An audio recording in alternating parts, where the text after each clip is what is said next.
Dyne ఇన్ బార్ pitch పై టాస్ గెలిచిన క్రికెటర్. పూర్తి వివరాలకు చదవండి రేపటి సాక్షి దినపత్రిక. భారీ వర్షాలు వరదలతో గుజరాత్ అతలాకుతలమవుతోంది. 33 జిల్లాల పరిధిలో 4 రోజులుగా కుంభవృష్టి కురుస్తూనే ఉంది. మరో 5 రోజులు వర్షాలు కొనసాగుతాయని ఐఎండీ హెచ్చరికల నేపథ్యంలో మరింత ఆందోళన పెరుగుతోంది.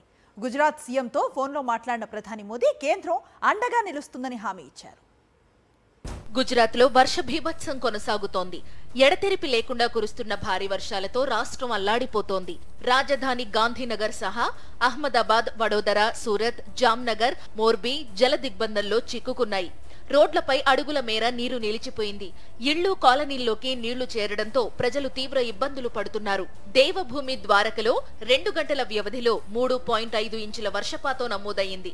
జామ్నగర్ ద్వారక హైవే పైకి వరద నీరు పోటెత్తడంతో రోడ్డుకిరువైపులా పెద్ద ఎత్తున ట్రక్కులు నిలిచిపోయాయి.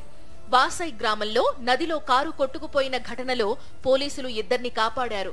జామ్నగర్ నార్త్ ఎమ్మెల్యే రివాబా జడేజా వరద ప్రభావిత ప్రాంతాల్లో పర్యటించి పరిస్థితిని సమీక్షించారు. భారీ వర్షాలకు గుజరాత్ వ్యాప్తంగా 15 నదులు, 21 సరస్సులు ఉప్పొంగుతున్నాయి.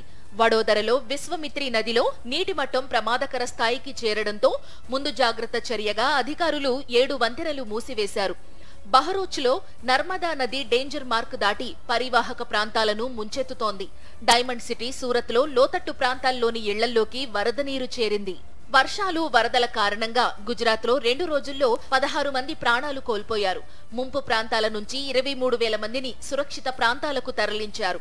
వరదల్లో చిక్కుకున్న 1,696 మందిని సహాయ సిబ్బంది రక్షించారు. వరద ప్రభావిత ప్రాంతాల్లో సైన్యం, వాయుసేన బృందాలతో పాటు 14 ఎన్డీఆర్ఎఫ్, 22 ఎస్డీఆర్ఎఫ్ టీమ్స్ సహాయక చర్యల్లో పాల్గొంటున్నాయి. ప్రధాని నరేంద్ర మోదీ గుజరాత్ సీఎం భూపేంద్ర పటేల్ తో ఫోన్లో మాట్లాడి వరద పరిస్థితిపై ఆరా తీశారు. రెస్క్యూ, రిలీఫ్ ఆపరేషన్స్ కు కేంద్రం అండగా ఉంటుందని భరోసా ఇచ్చారు. గుజరాత్ ను ఆదుకోవాలని కేంద్రానికి విజ్ఞప్తి చేశారు ప్రతిపక్ష నేత రాహుల్ గాంధీ. ఆగస్టు 30 వరకు గుజరాత్ లో భారీ వర్షాలు కురుస్తాయని హెచ్చరించింది భారత వాతావరణ శాఖ. రెడ్ అలర్ట్ జారీ చేసింది.